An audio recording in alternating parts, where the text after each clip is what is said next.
Una niña hermosa, bella, con toda una vida por delante, que se la llevó, perdóneme la expresión, un animal. Ojalá que la justicia actúe bien y tenga su condena el maldito animal que hizo esto. Todo Coyhaique la buscaba. Su familia vivía la angustia de no saber dónde estaba Florencia, hasta acudieron a la psíquica de Chimbarongo para que los ayude a encontrarla. Y hablé con Sandra y le dije, Sandra, no la busques en otro lugar, búscala, está muy cerca de acá. Lamentablemente era demasiado tarde.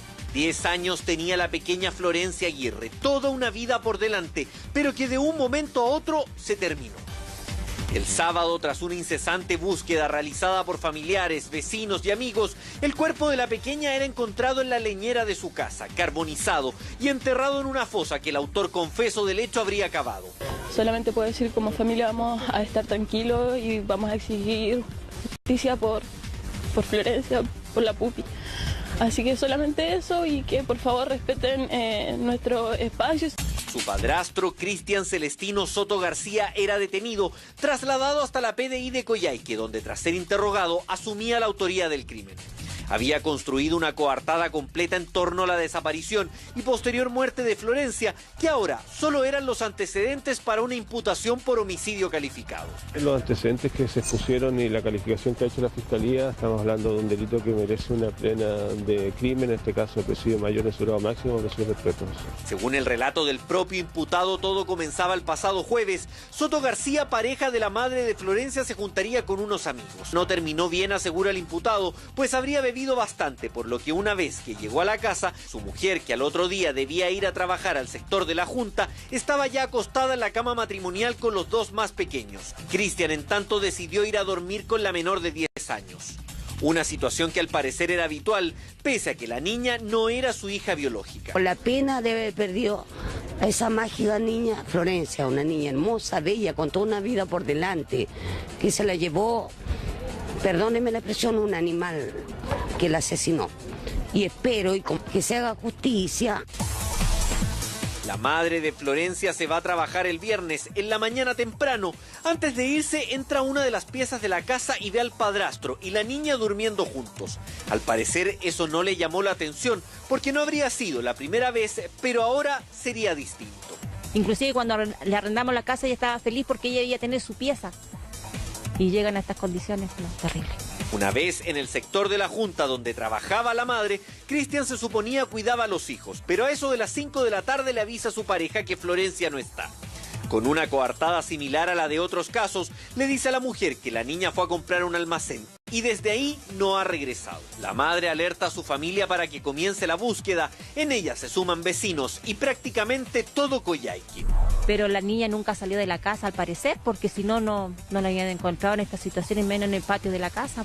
Uno no sabe dónde puede llegar la mente del hombre, y sobre todo una familia, porque estamos hablando de una familia, de un niño que estuvo perdido, y después darte cuenta que la misma persona que atentó contra la vida de esa niña estaba ahí, estuvo todas esas horas dramáticas donde anoche hubo gente que estuvo hasta las 2, las 3 de la mañana buscando a la nena y el tipo estaba ahí, ¿cachai? Entonces uno se puede explicar hasta dónde llega la mente del hombre.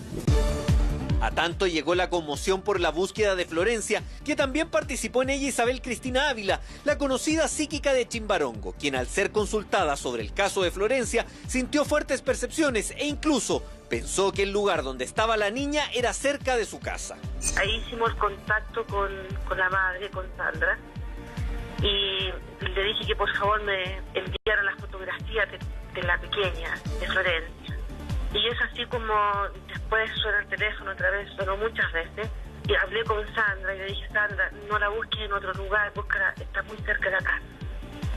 Muy cerca, búscala ahí. Según agrega la psíquica, las percepciones que sintió fueron muy fuertes, tanto así que en ellas pudo constatar que el agresor se trataba presumiblemente de un hombre. La verdad es que fue una situación, muy fuerte para mí en esos momentos, porque al decir, ¿cierto?, una percepción tan fuerte como la que yo estaba sintiendo, pero había más. Entonces yo volví nuevamente a llamar a Sandra y le dije, por favor, comunícate con el fiscal.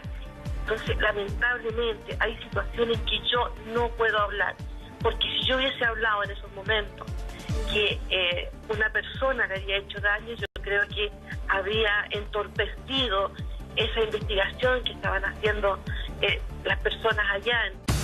De inmediato, las indagaciones de la policía fueron con el padrastro de Florencia, el hombre que supuestamente fue el último en ver a la niña. La coartada parecía perfecta, todo calzaba, pero luego llegaron las contradicciones y las dudas que finalmente lo hicieron confesar. La niña no solo fue asfixiada, para eliminar cualquier tipo de rastro la quemó. El corolario de una historia que aún estremece al extremo sur del país. El médico criminalista realizó un examen externo al cadáver y todos aquellos antecedentes relacionados que son propios e inherentes a la investigación están siendo realizando el informe para ser puesto a disposición del Ministerio Público.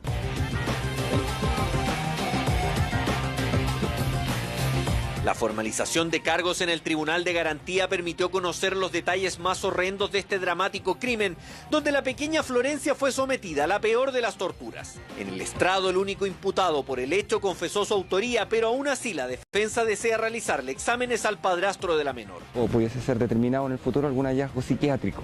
Es una pericia psiquiátrica que hemos pedido. El cuerpo de la pequeña Florencia aún no ha podido ser entregado a sus familiares. El estado en el que quedó motivó que fuera trasladado hasta el Servicio Médico Legal de Santiago. Allí se le realizará la autopsia y los peritajes que permitan en primer término identificarla. Mientras en Coyhaique las muestras de apoyo y afecto se hacen cada vez más multitudinarias. ¡Queremos justicia! ¡Queremos justicia! Sí, muy triste. No, me da mucha pena. Esto es uno que tiene hijo. Mucha pena, mucha pena. Ojalá que la justicia actúe bien y tenga su condena el maldito animal que hizo esto. En cuanto a la investigación de la Fiscalía, esta deberá esclarecer otros aspectos adyacentes al caso. Por ejemplo, si existieron hechos de violencia previos en la pareja que no hayan sido denunciados. Pero ¿por qué un hombre puede atacar tan violentamente a una niña indefensa? La doctora María Luisa Cordero analiza el actuar del padrastro de Florencia. Yo pienso que él muy probablemente tiene lo que se denomina la encefalopatía de Korsakoff. Tú dirás, la doctora Seca va a andar poniendo diagnósticos raros. Él muy seguramente bebe desde los 15 años. En el sur la galla toma muchísimo. Hay mucho alcoholismo y alcoholismo de instalación muy precoz. Agrega la facultativa que en casos como este el alcohol es un factor preponderante. Eso sí hace la diferencia, que esto no le invalida ante un proceso penal, al igual que algún trastorno. A fin de cuentas, en el caso de Cristian, está en condiciones de afrontar un juicio. Yo no estoy diciendo esto para que le bajen la pena y lo declaren interdicto. Eso mismo, porque la defensa de él pidió exámenes psiquiátricos. Yo creo que está muy bien, que él probablemente ese crimen, pese a que parece tan bien hecho, tan secuencial, estaba bajo, él debe tener una encefalopatía alcohólica que es una especie como una forma de demencia, de degradación alcohólica, en homenaje a este gran músico ruso Rimsky-Korsakov. Cristian Soto se mantendrá 6 meses en prisión preventiva, un lapso en el que el Ministerio Público y la policía deben acreditar cada uno de los pasos que confesó el padrastro de Florencia. Claro que su defensa solicitó medidas de protección para el imputado ante posibles riesgos con la población penal, pues las mezclas de repudio en contra del presunto asesino han sido evidentes.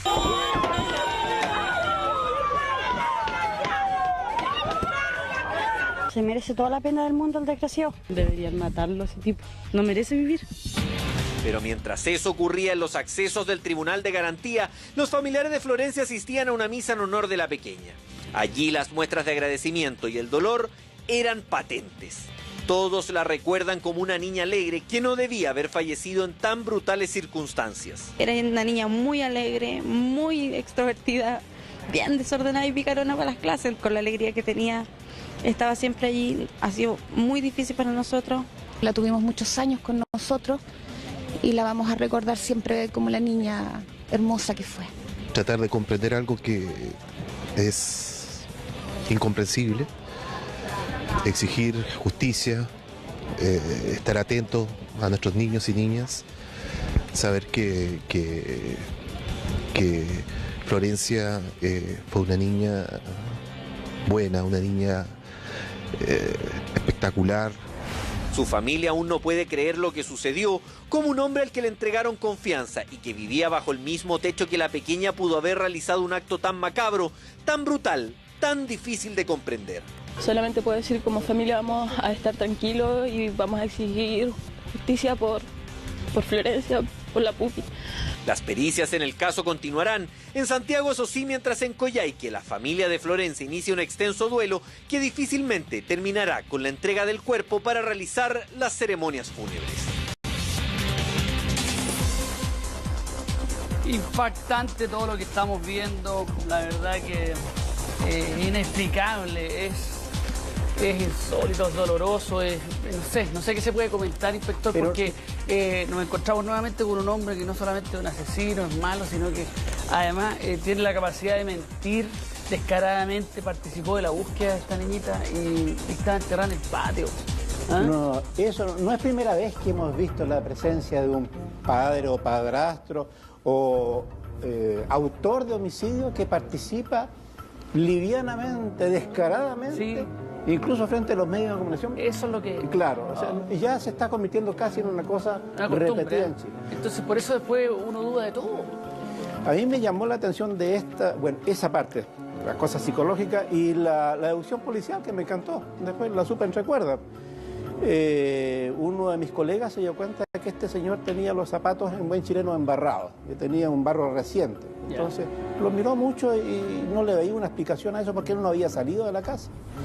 Y cuando fue escuchándolo en su cronología del día, se dio cuenta de algunos detalles. Este colega, otros observó, por ejemplo, de que él no manejaba plata en ese momento, no tenía cómo haberla enviado con dinero a comprar y que la niña salía rara vez a comprar sola. Y él comenzó a tartamudear en ese momento, cuando insistió en saber los detalles. Fue al patio y se encontró con un lugar de tierra removida y se encontraron con la niña. Deducción policial netamente. Muy inteligente la actuación de mis colegas. Pero lo que no se explica a mis colegas realmente es la causa real, porque no hay claridad absoluta. Si es un intento de violación en principio, si es una, comillas, mala borrachera que se suele dar, como dice la doctora, en algunos sectores del sur. Tratar de encubrir algún delito, digamos. Claro. A propósito de lo que dice usted. Si es algo que la niña sabía... ¿tú sabías de eso también? Si es algo que la niña sabía que él quería borrar de alguna manera, probablemente relacionado con una violencia intrafamiliar que todavía es desconocida, porque se saben algunos antecedentes anteriores sobre la violencia, hay presunciones solamente sobre la violencia intrafamiliar, pero lo que no deja de llamar la atención es la total frialdad que él tiene, no solo al momento de ser descubierto, sino en el relato mismo que hace, que es discordante, así lo observa mi colega, pero es frío. Pero con respecto a lo que usted dice, inspector, de la violencia intrafamiliar, se dice, de hecho, que él había tenido 2 hijos más con la madre de esta niñita y que de verdad claramente maltrataba a esta niñita. De hecho, una de las tías había pedido la custodia, de quedarse con ella porque se sabía que Florencia estaba corriendo peligro en este hogar junto a este hombre que, si bien con sus hijos se comportaba de manera corriente, con esta niñita que no era hija de él, de verdad que abusaba en sus cargos violentos hacia ella. Entonces ya había presentes de parte de la familia, que claramente esto empieza a aparecer ahora, que lamentablemente uno dice, pero ¿por qué no se detuvieron antes? ¿Por qué no tuvieron más ojo? Porque claramente, me imagino yo, este tipo de... Porque para mí este tipo es un psicópata. El comportarse de esta forma, agredir así a una menor de solo 10 años, torturarla de esta forma y todas las demás barbaridades que hizo, no le tengo otra calificación. Pero claramente, inspector, aquí había rasgos de violencia. Mira, claramente... Y de un abuso sistemático a esa niña puntualmente. A esa niña, casi es lo que se denomina en jerga policial una muerte anunciada. ¿No? Claro. Por favor, que no se me entienda macabramente. ¿Cómo no se reconoce antes este agresor así? Espérate, para probarte que lo acertado de tu dictamen sobre la psicopatía de él, y me lo va a ratificar cualquier especialista que lo estudie. Este hombre, a diferencia de lo que algunos han pensado, este hombre tuvo conciencia de que la niña no había fallecido. Claro. ¿Cómo así? O sea, cuando él quema a la niña, él estaba consciente que ella estaba inconsciente, valga la redundancia, pero que estaba viva.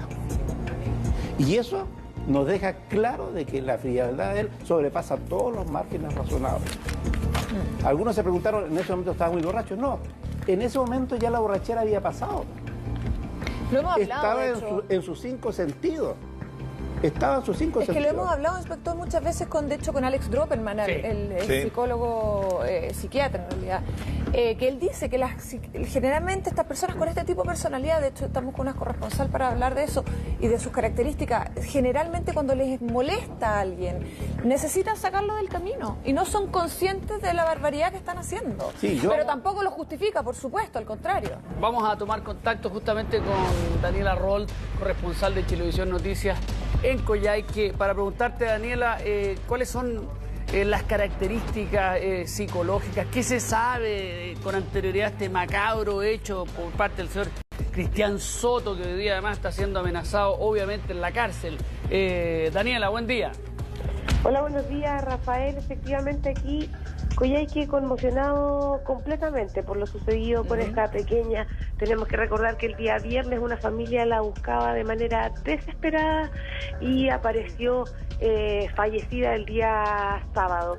La verdad es que estas últimas horas se han conocido distintos antecedentes donde se da cuenta que efectivamente habían antecedentes de parte de la familia respecto de situaciones de violencia que desconocemos en detalle puntualmente, pero sí hemos podido comprobar que habían causas pendientes en los tribunales de familia que no habían sido resueltas. De hecho, irónicamente, hoy por hoy todavía está pendiente una audiencia para el día próximo 27 de octubre, en donde se trataría la situación de Florencia y de su hermana mayor, Rafael.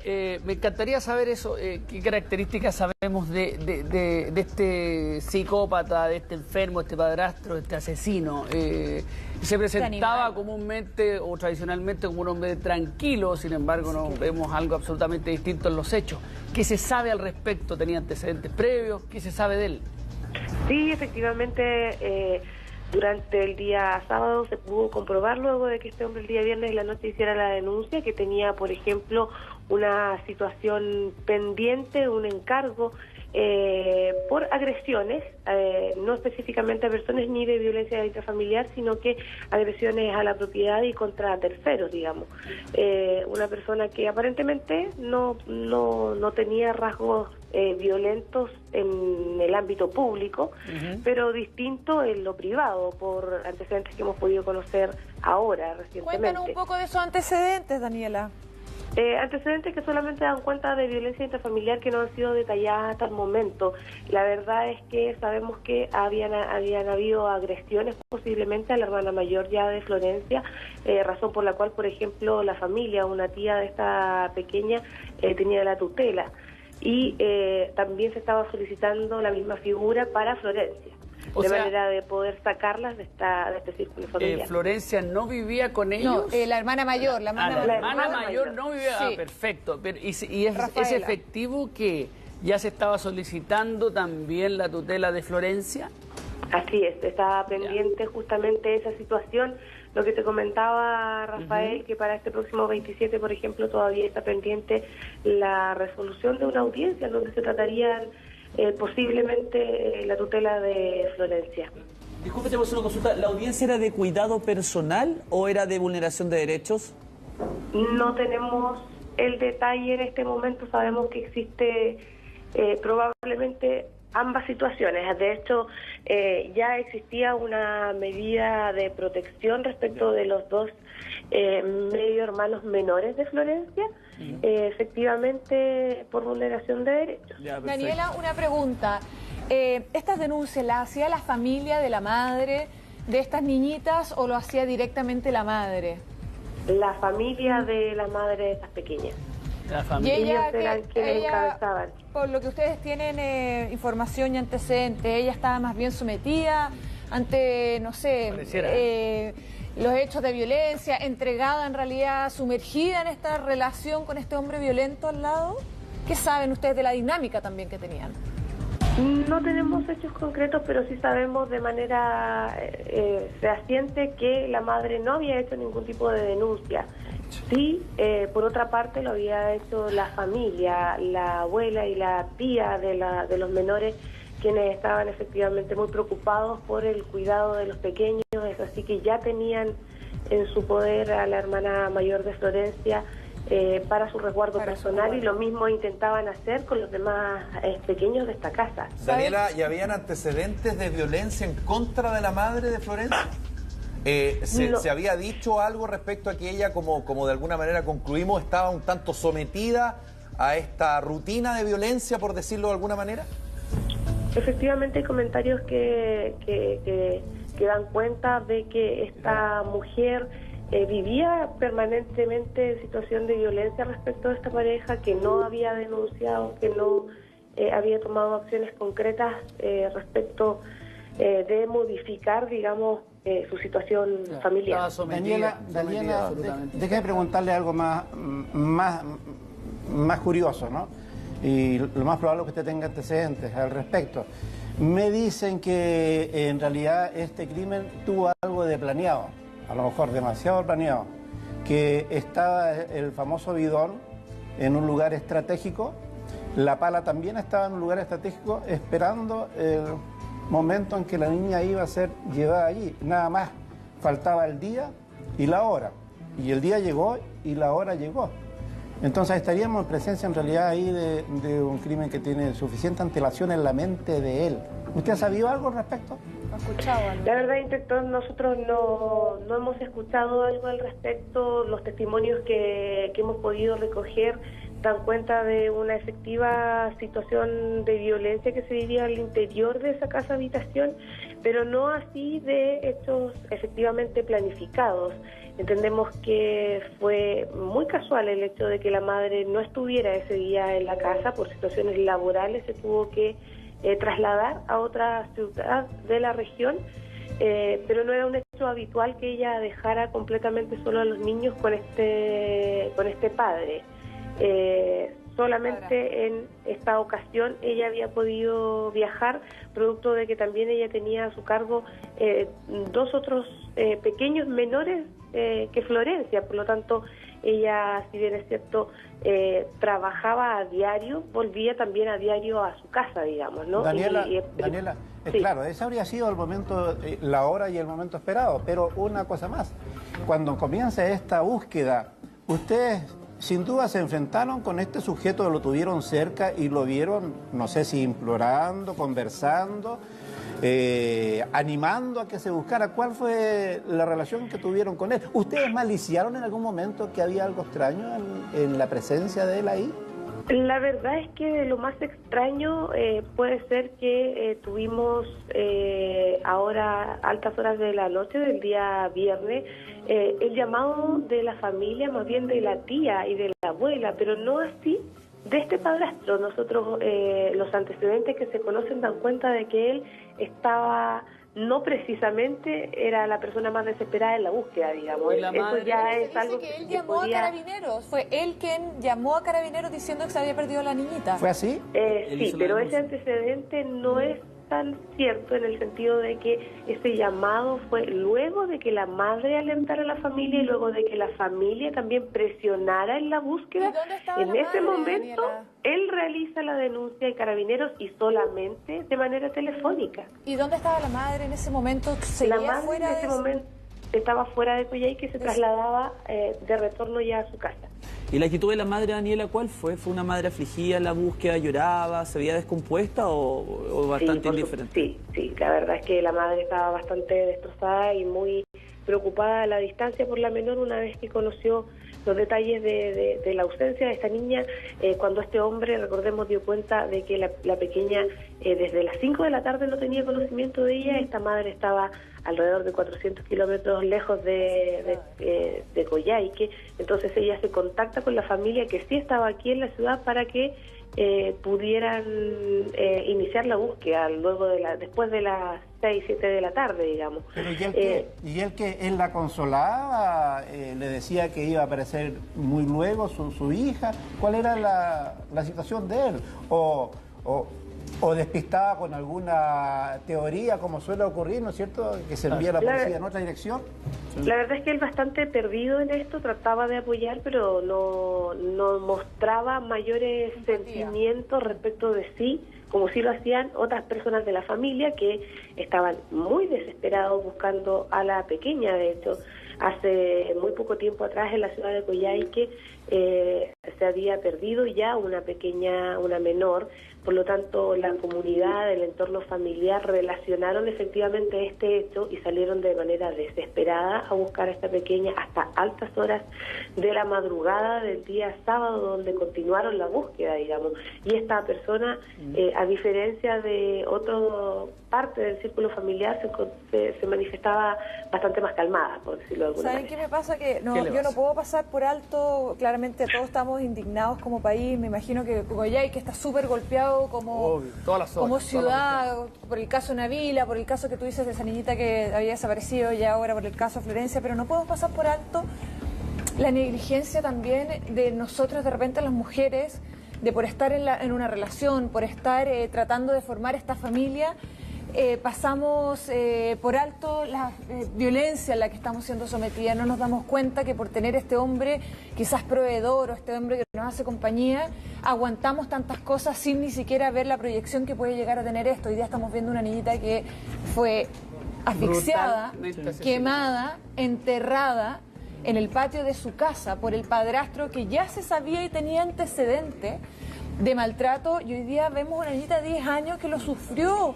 que lo pasó pésimo, que su vida fue injusta al lado de un desgraciado como este hombre, como lo es Cristian Celestino Soto, que hoy día bien merecido tiene que estar en la cárcel y me imagino que ahí tendrá que pagar todas sus culpas. Pero claramente, ¿qué nos está pasando a nosotros como sociedad que no podemos darnos cuenta de esta falta, de esta necesidad de repente de muchas mujeres de tener esa contención, de esas familias que si bien hoy día se hacían cargo de que estas niñitas estaban siendo sometidas a violencia y corriendo peligro sus vidas, que en realidad uno nunca lo logra ver así, la familia tuvo como la intuición de salvar, por lo menos salvaron a la hermana mayor, a Rafaela, pero el repudio que vemos ahí en Coyhaique, Daniela, la gente ayer la veíamos pateando el furgón con ganas de verdaderamente linchar a este desgraciado, y perdonen que me refiera así a él, pero no me queda otra forma de calificarlo. ¿Cómo está Coyhaique? ¿Cómo se comporta al final? Ayer mirábamos las personas saliendo de la iglesia, gente que ni siquiera conocía a Florencia, pero totalmente tocada por esta situación. Cuéntanos tú. Sí, efectivamente, Coyhaique y la región de Aysén, la verdad, afortunadamente no está acostumbrada a vivir estos hechos de violencia, razón por la cual también la conmoción es alta. Hemos tenido diferentes muestras, no solo de repudio, sino también de preocupación justamente por esta falta de funcionamiento respecto de las instituciones públicas, que efectivamente hay una sensación ciudadana de que podría haber hecho algo más respecto de la situación de estas menores, y probablemente también se extrapola respecto de la situación de muchos otros menores que hoy por hoy viven en sus propias casas situaciones de violencia y no existen instituciones o un resguardo mayor hacia un cuidado que deberíamos tener, ¿cierto?, todos los adultos respecto de estos pequeños inocentes. Daniela, y a propósito de eso, hemos observado con alguna curiosidad también cómo el fiscal esta vez parece haber aprendido la lección y se fue directamente esta vez a trabajar con la Brigada de Homicidios de la PDI. Y el resultado fue magnífico, una solución inmediata. Una situación que fue bastante notoria también aquí, puesto que la noche del día viernes las indagaciones la había iniciado Carabineros, y de manera repentina el día sábado asumió la investigación la Policía de Investigaciones, un hecho, la verdad es que fue bastante notorio, y entendemos también desde la expertise también que presenta el equipo de Policía de Investigaciones a lo largo del país, por cierto. Me llama mucho la atención a mí un detalle de que me dicen que estadísticamente las muertes por asfixia en ese lugar del país son muy extrañas. En realidad mis colegas ni siquiera se recuerdan de un caso similar. Entonces uno se saca una conclusión inmediata, que él sacó esta horrorosa forma de matar a la niñita, precisamente el caso de Viviana Heger, que es idéntico. ¿Lo ha observado usted eso? La verdad es que aquí lo que se especula efectivamente es que más allá del testimonio que da este imputado, razones previas tienen que haber habido que lo hayan llevado a efectivamente quemar y enterrar a esta pequeña. Hay antecedentes que no se conocen respecto de lo que sucedió previo a esta definición. Él dice haber despertado y encontrado a la niña asfixiada con una bolsa en su rostro, pero esa bolsa efectivamente no llegó sola hasta ahí, ni esta pequeña se asfixió sola. Tiene que haber habido una situación que hoy por hoy se desconoce. Todavía el servicio médico legal no ha entregado todos los detalles respecto de la razón final por la que esta pequeña fue, o la razón por la que se le dio muerte a esta pequeña, la causa de esta muerte, pero también hay antecedentes que investiga la Policía de Investigaciones respecto de restos orgánicos, por ejemplo, en la casa habitación de esta pequeña, de manera de conocer efectivamente qué es lo que sucedió previo. Daniela, uno escuchándote no puede, Felipe, no pensar en el susto, en el miedo que ha sentido esa pobre pequeñita de 10 años con este hombre. Es un episodio del terror supera. y nosotros queremos mostrar las imágenes del traslado de Cristian Soto y que de alguna manera muestra cómo los presos de la cárcel de Aysén, entre ellos Mauricio Ortega, que el principal sospechoso por el ataque a Návila Rifo, está justamente en el mismo penal.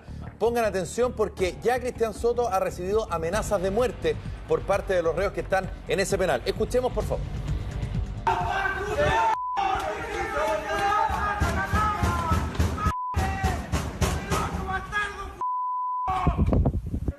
¿Qué beneficio los violadores en esta cárcel?